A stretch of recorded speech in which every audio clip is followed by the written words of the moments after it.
It's lovely to see everyone. Thank you for being here.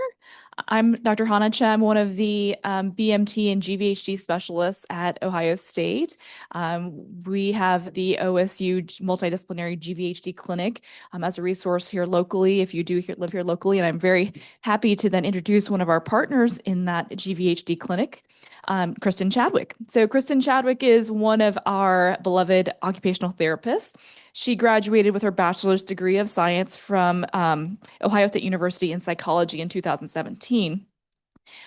She continued her education to earn her doctorate then in occupational therapy from OSU as well in 2020. And she's worked in multiple therapy settings such as skilled nursing facilities and outpatient therapy, which includes building expertise as a certified lymphedema therapist in oncology as well, and orthopedic and neurological conditions. So Krysten likes to add more and more specializations and certifications as she continues on in her training, soon to expand that even further within GVHD as well.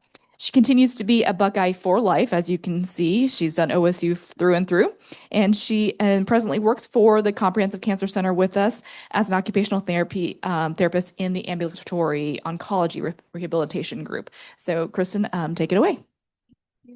Thank you, Dr. Cha. Oh, yes, I'm gonna need that. Thank you. All right, guys, I'll be perfectly honest. It takes me a minute to settle in. I'm a little socially awkward, but it's okay. We'll do it together.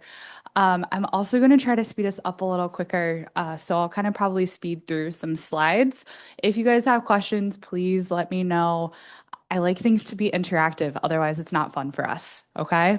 So a lot of patients realize that there is a brain fog or their brain just a little clunky. I often will use an analogy like steel-toed boots while you're trying to trudge through some mud. And it's kind of what your thinking starts to turn like. And something that's really interesting about this is that there is a larger name for this condition that a lot of people call chemo brain.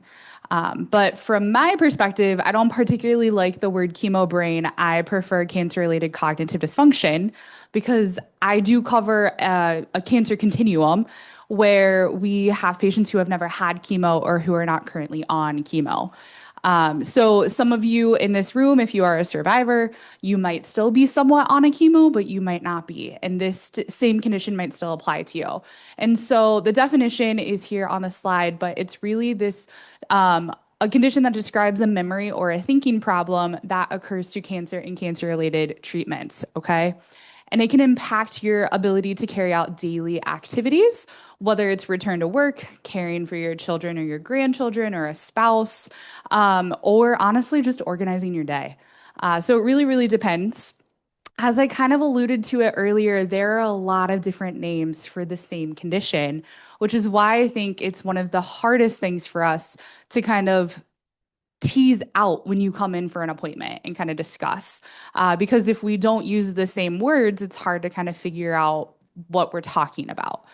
So that's why I like the bigger name up at the top, because then we can all use the same words when we're going through all of our appointments across the continuum.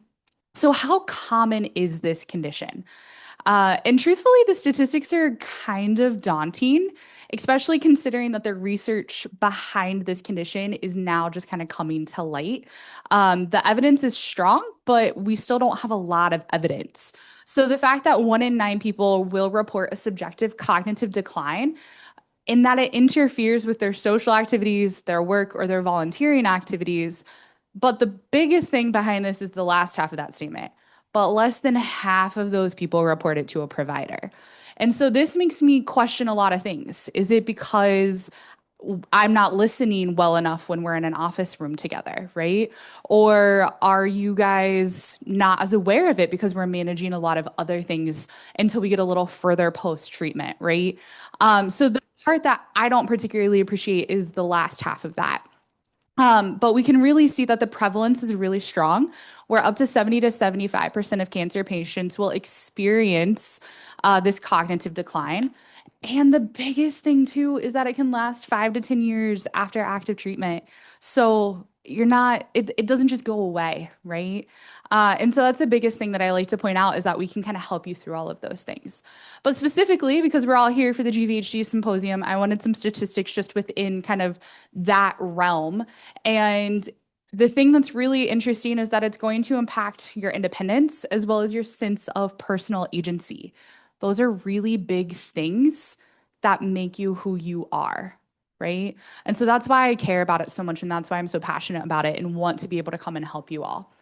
And it's estimated that nearly half of all of these patients show some change in cognitive function before transplant and after transplant. So again, we're talking a lot of daunting statistics here, and yet I still have openings. So what can we do to kind of make that gap, bridge that gap for us all? And then after 3 years, we see that global cognitive impairment rates were about 18.7% who received an auto transplant versus 35.7 who received an allo. So those of us who are getting allo transplants were a little bit more at risk for it. But good news, I'll give you some strategies to help you before you leave today, because I don't like my patients or anyone that I meet to leave without something, right? And we're starting to recommend cognitive assessment annually. So kind of keeping that trend alive, okay? So this is a laundry list of some symptoms that people might be experiencing. It is not a one size shoe fits all kind of situation, but it is pretty common. Sometimes when my patients come to me and I'm doing an evaluation with them and we're kind of talking about the things that they're experiencing, I look at them and I say, okay, well, you're abnormally normal. All right. So just anyone walking down the street, probably not going to be experiencing what you're experiencing. But in my world and with other people who have experienced similar things as you, very run of the mill. So I think that gives comfort to what you're experiencing, because I think with cognitive decline, people will sometimes try to mask it because they're concerned or they're embarrassed or they're afraid. But in reality, if we start speaking up about it, you're going to find someone else who's experiencing something a little bit different, something similar to you, and then you can get some help from some supportive services. So, what causes it? And that is what everyone wants to know. And to be quite truthful, everything causes it. It's very, very difficult to tease out one thing specifically. So I usually look at my patient and I go, it's the chicken or the egg. I'm not really sure.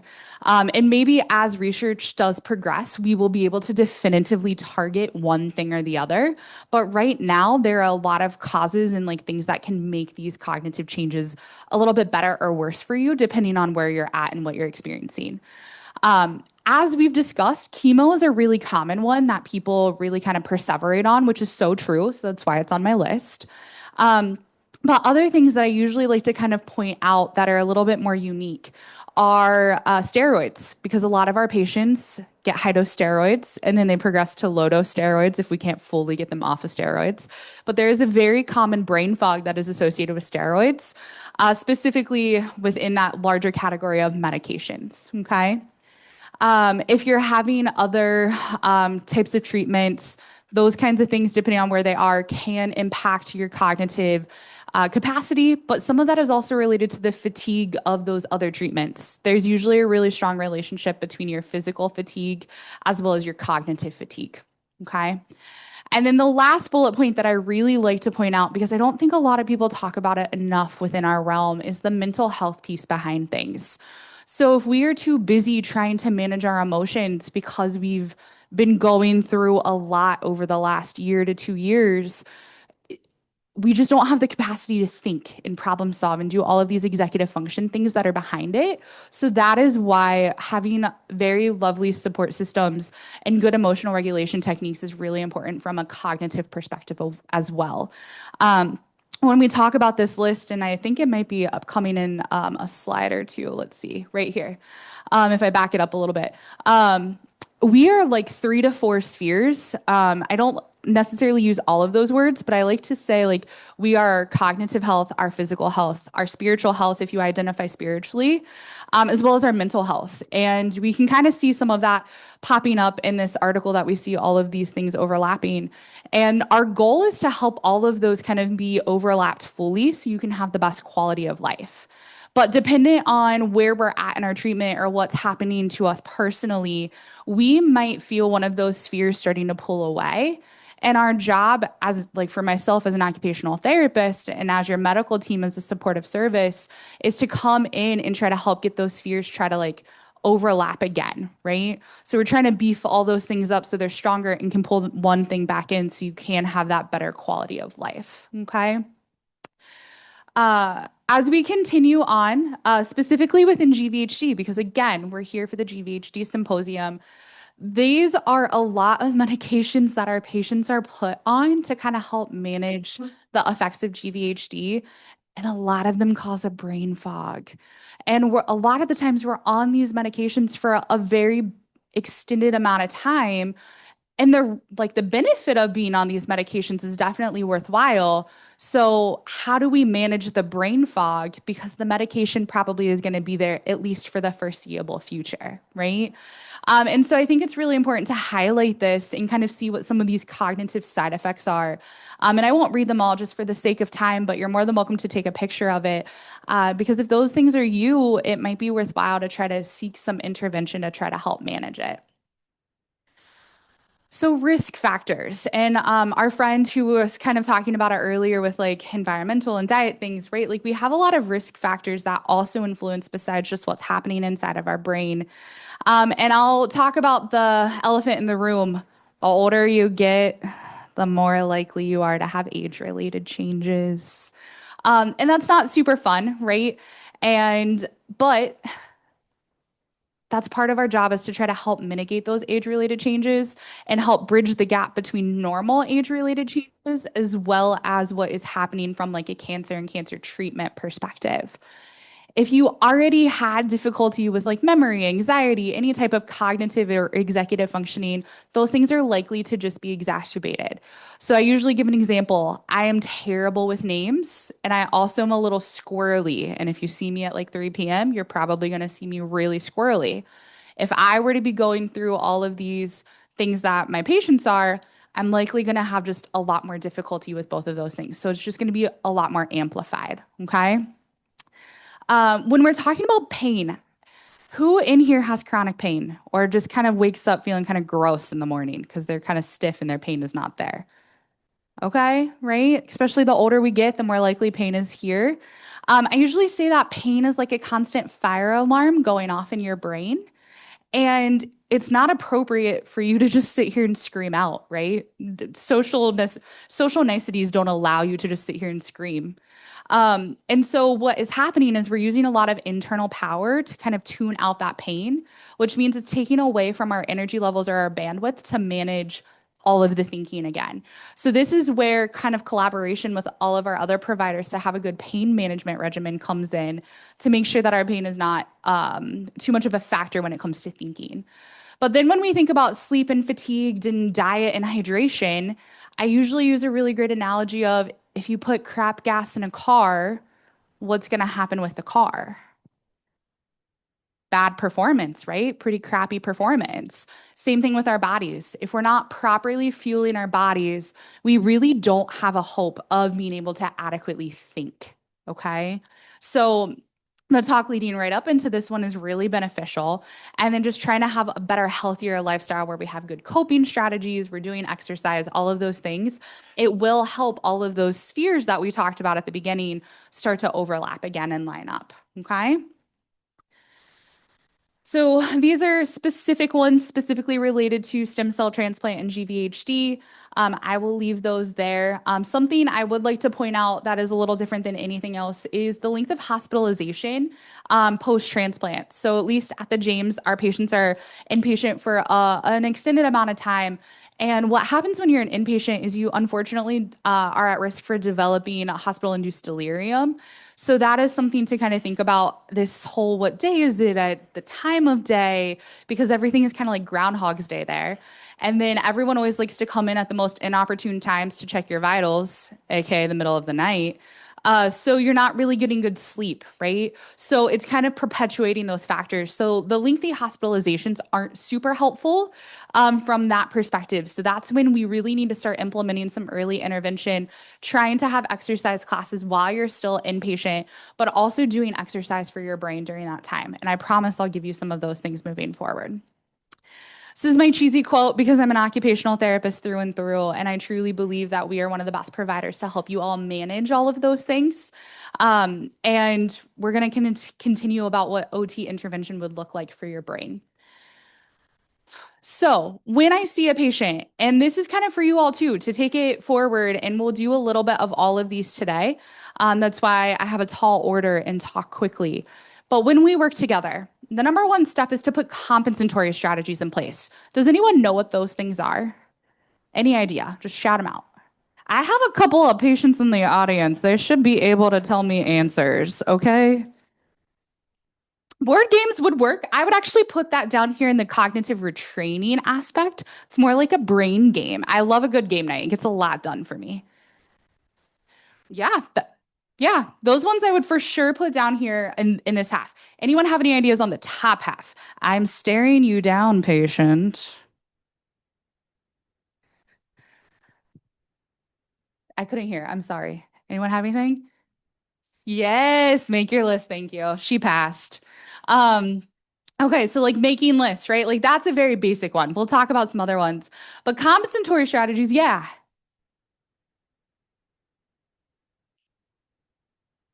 The human PDA. Who had a PDA back in the day? It's the human PDA, right? Yeah. See, it's a great strategy, but what happens when he's not there? Right? So that's why I don't particularly like that strategy, but it is a strategy. I'll give you that. Uh, Pill boxes, yes. Okay, so you guys are getting there. It's not rocket science, but half the time we forget about it, right? And so compensatory strategies are things that we do to offload our brain. So then our brain has more energy to think and do and emotionally regulate and do all the fun things like play games, right? So we got to put the compensatory strategies in place. So then when I get to cognitive retraining, that's really where we treat your brain like it's a muscle, right? And so that's really what OT does when we're working together. And it's really hard to say what I'm going to do every day because each of you is different. Each of you have different life demands. Each of you have different things that are important to you. And so that's why it's not a one size shoe fits all. So we're going to have a little bit of a break for an activity because I like interaction. This is something that I would call as a brain activity or a cognitive retraining kind of activity that we would do together, okay? And so what we're going to do is I'm going to need you guys to match my rhythm, okay?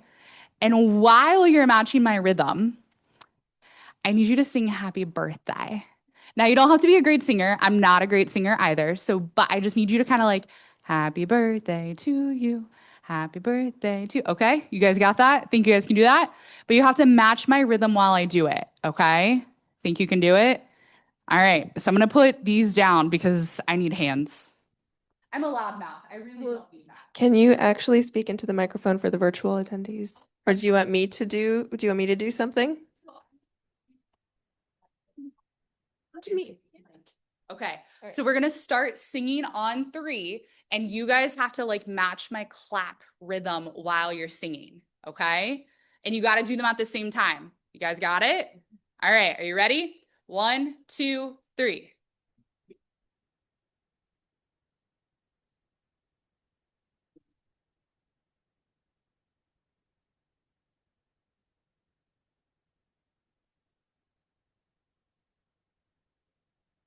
Great job, guys. Yay!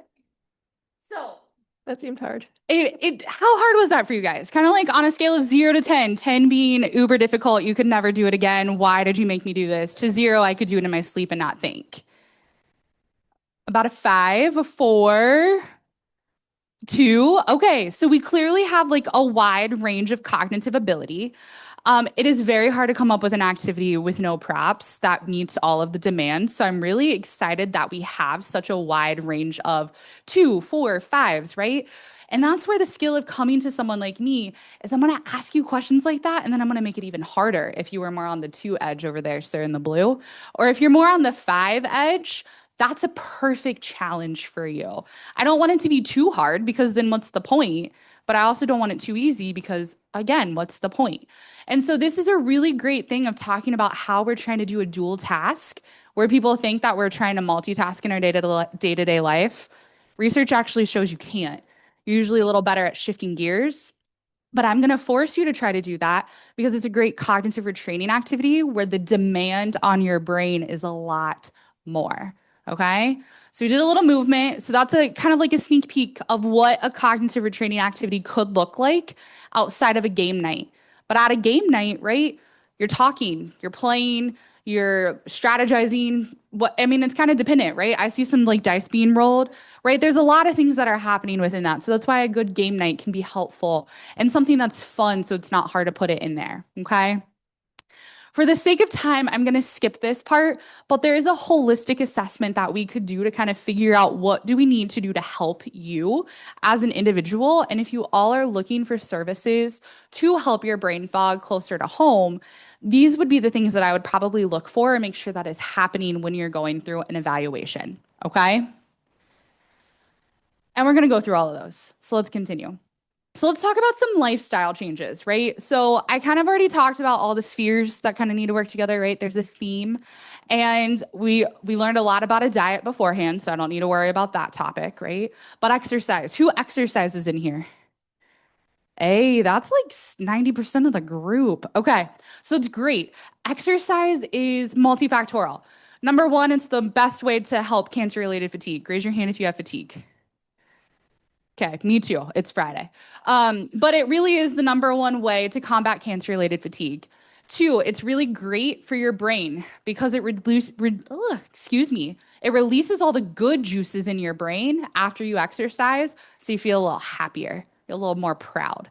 The other thing behind it is it really does help heal your brain, right? It helps kind of increase your arousal in your brain, make your thinking go a little bit better. So get up, at least do a little stretching routine to kind of get the cobwebs out of your brain in the morning, okay? So instead of fully caffeine, maybe do a little exercise, all right? We also really want to make sure, again, we're doing strategies to help our sleep and our energy, okay? Doing some like mind-body exercises, mindfulness, yoga, meditation, all of those things are really great because it's helping you reconnect and kind of honestly associate with yourself again. I think a lot of our patients, and I'm going to probably say something I shouldn't, but I think a lot of our patients, in order to cope, just kind of do the next thing. They're not necessarily thinking about what's happening to them, and they kind of become a little disconnected from their bodies and their brains because it's what they need to do. And there's nothing wrong with that, but also too, to help healing, we need that connection to come back again. We need you to learn to listen to your body again so you can advocate for yourself. And that's part of my job, is to help you figure that out. And that's where the mind-body exercises come in. That's where mindfulness comes in. That's where meditation comes in. That's where exercise comes in. That's where fueling your body comes back in, okay? So sleep quality. Get good sleep. Don't sleep with the TV on, please. It's not great.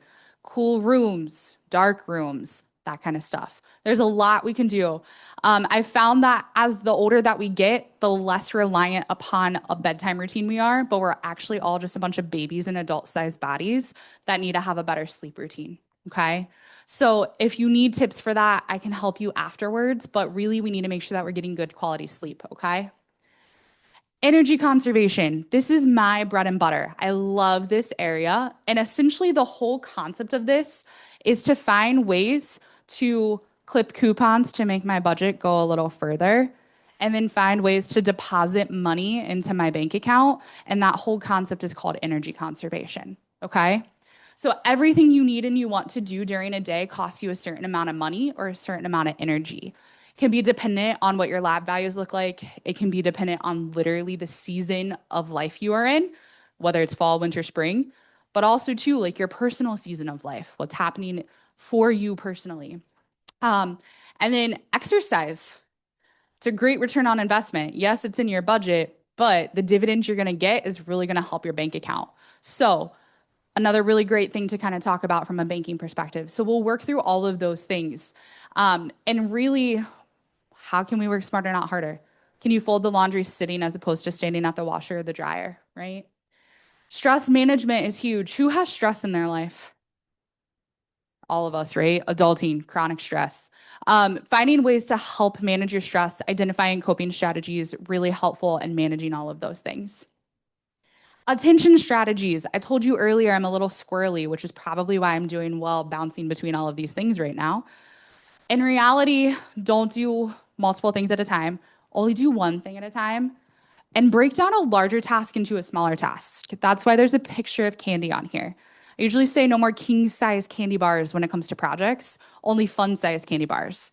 So when you're talking about traveling, if you need to get ready to travel to Italy, there's a lot of steps to get ready for that. Check in for your airfare, figure out what to pack, get someone to house sit to watch the dogs and water the plants. Who's going to take you to and from the airport, all of that, right? It's a lot to keep in the back of your brain to figure out what you've done and when do you need to do it. So you're going to itemize that out on a list because that helps your memory, but it also helps your focus. And then you can cross those things off as you go, but it's also a built-in rest break for you physically and cognitively. So then you're a little bit more structured and focused, okay? Memory strategies. I had a friend over here who I think had to step out, but she gave me some good ones. Like the pill box, that's an external memory strategy. A to-do list is an external memory strategy. A calendar, alarms, right? Things can be very low tech, which is like the pill box or an alarm, or something as high tech as an AirTag or a tile keychain. I actually had a patient who was consistently losing her car in the parking garage, so she got an AirTag and we put that in her car, and then she always had her phone on her and she could pull it up so she always knew where her car was, right? So it's like a high-tech external memory strategy to offload your brain so you're not like, oh, I parked on green 3C north, but I have to go up on the left staircase, not the right. Like that's a lot to remember. And yes, a little dramatic, but still, that's a lot to remember. So then you're not going to remember the talks here today because you're too worried about figuring out where your car is when you need to leave, right? So the AirTag, a great way to help offload the brain. We have some internal memory strategies. Truthfully, I don't like them too much because they're historically not as reliable and much more energy seeking. Like they take more energy than they are helpful. So we'll kind of skip that one. Environmental modifications are really important, right? So set up your environment for success. Reduce your distractions. Noise isn't great, okay? Visually too, right? Our eyes, though, need a place to rest, and I don't think people realize that. So when you're having a workstation, whether it's literally on a computer and having all of your files saved on a desktop with no strategic process at all behind that, not a great move. You're going to spend all of your time trying to find it, right? But it also could be for some of my gentlemen who like to tinker or who have a workbench. Have that in some kind of organized chaos that works, right? You don't want everything everywhere because then you're not going to be able to see what you need. It can also increase your risk of injury because you don't know where things are. You might trip, all of that stuff. So make sure that your eyes and your ears both have a place to rest. It'll help promote your attention. This is really where OT comes in. We're going to talk your way through certain things to kind of help you have more success with it, right? So this one's a little bit more overarching, but for the sake of time, I'll skip that one, okay? And then the bread and butter, as we kind of like highlighted together and did an activity already. So cognitive retraining is where I have the best job in the world. All of my coworkers, and I have a couple sitting in the room, so thanks guys, always get really jealous. They're like, man, you get to play games all day. And I was like, yes, I do, thank you. But there's a lot of skill behind it. And they're activities that really challenge your attention. They might challenge your memory. They might challenge your processing speed. They might challenge your strategic processing. There's a lot of things that happen inside your brain that you don't realize that you're doing because you've been doing it for so long, okay? And then until it doesn't work anymore, but you don't know what you're doing, so you don't know how to fix it. That's why you come to someone like me. So games are really great. Crafts, learning a new hobby, all of those things are kind of dual purpose for me because you're starting to do something you enjoy again, because you should. We need to have access to hobbies and leisure activities, but it's also a really great way to recruit your brain, okay? And so I really like my, again, kind of cheesy slide here. If you don't use it, you're going to lose it. Who's heard that as an older adult, like physically? You better walk, you better exercise, you better lift, you better do those stairs, because if you don't, you're not going to be able to use it. You're not going to do it again. It's the same thing for your brain. So despite the like cancer timeline of when I notice brain changes, I also notice it a lot with women going through menopause, okay? It's a dip in hormones. There's usually a little bit of a dip in thinking. But then I also usually notice it quite a bit in people who retire, okay? The biggest reason behind that perspective is that the strategies that you've utilized for at least the last 30 years of your life to manage family, kids, spouses, work things, plus personal things, you're no longer using them because you're like, oh, I got all the time in the world. And that's true. You do. You've earned that. But you're probably wasting a fair bit of that time because you're no longer using the strategies that you used to. Okay. And then the other thing is that work-related tasks really make your brain have to function at a higher level. And that's a lot of cognitive retraining, but it's not always the fun kind of cognitive retraining, unless if you have my job. So that's where kind of coming in and having things like game night. There's a lot of research that is actually supporting the use of dancing for cognitive retraining, which is kind of cool. Number one, it's going to help you physically because of your strength and your endurance, as well as your balance, because dancing really does require some balance. The other piece behind that is social participation, that connection with your dance partner or the dance class. Whether we want to admit it or not, we all need kind of that social connection and that community. It's really beneficial for us in multiple ways. And then finally, it's really great for your brain because if you're like me and you really can't dance, you have to learn new steps and remember a routine. So there's a lot behind this dancing concept, okay?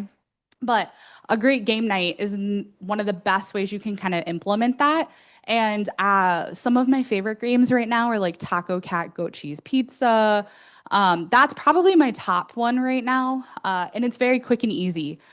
So my last brain activity I'll give you in like 30 seconds, and it's something that I kind of do with my patients, and I'll modify it for today. But what I'm going to do is I'm going to need you guys to say a word that begins with the letter that is going to appear on the screen. And I don't know if my friend over there can click that link here in a second. But while you're giving me that letter that begins on the screen, it has to belong to the category fall or like autumn. Okay? Does that make sense? Any questions? Okay. Can you hit the link for me? Hopefully the link works. I tried it. We'll see. I may be young, but technology is not my friend. All right. Spin the wheel. Da, da, da, da, da.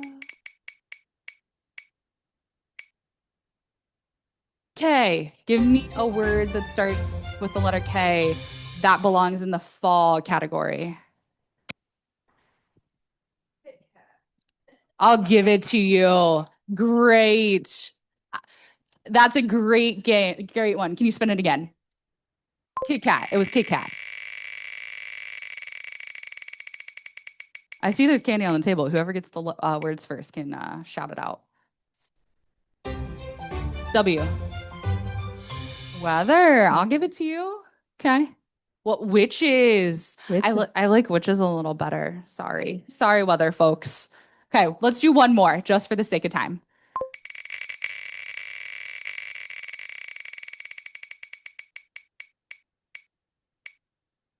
It better not be K again. I'm going to trump it and say J. It's J. Yeah. It's J. Give me a word for J. What is it? Jack-o'-lantern. Anyone have any other ones? Jelly beans. Have you ever played Bean Boozled? Jelly beans are ruined for me now. No? Okay. So that's everything. So this is just like a very high level, very quick thing that is talking about some of that brain fog. Does anyone have any questions for me in our last 4 minutes? I apologize for going quick. Yeah. Wait 1 second. So I used to work as a nurse, Yeah. and there was always this problem. I did a lot of teaching, trying to motivate people so they would understand what they needed to do, but there was just a lack of motivation. And so we did this intervention, or this what did they call it? What was it called? Therapeutic Intervention yeah. or motivational And so we interviewing. would say, could we talk about your diet today on this visit? Yeah. And they might say, I just have so much on my mind, and the kids are just tearing everything up, and I just can't really focus. And so that would just go on. And if they never said, yeah, this would be a good time, or, oh, I've been meaning to talk to you about that. There was just, and we felt like we just kept dealing with the same thing over and over and over. How do you motivate? And even in my own life, I feel like I have all these excuses of why I don't go back to my walking, or why do I keep eating that ice cream every night? I call it one of my 4 food groups. You know, Call you Buddy the Elf. that link to motivating somebody to do some of these great things that we all know we need to do. That it's a hard question, right? Yeah. And that's where I really think supportive services like myself. So at the James, we really do have a robust supportive care team, whether it's counseling versus PT, OT, speech therapy, dietitians, right? And we also have like patient case managers, right? There's a lot of different interventions. And I think the earlier you can kind of get people connected to that, the better, because part of our job is helping to hold you accountable. And also part of our job as a medical professional is to know what is to come for you and make sure that we're asking the right questions and be like, no, you really should do this. Sometimes too, though, I have the hard conversations with my patients where I'm like, I led the horse to water, you ultimately have to drink, right? And so it's hard, but I think that that's where you just have to try to find the way to connect to that person and then find what works best for them.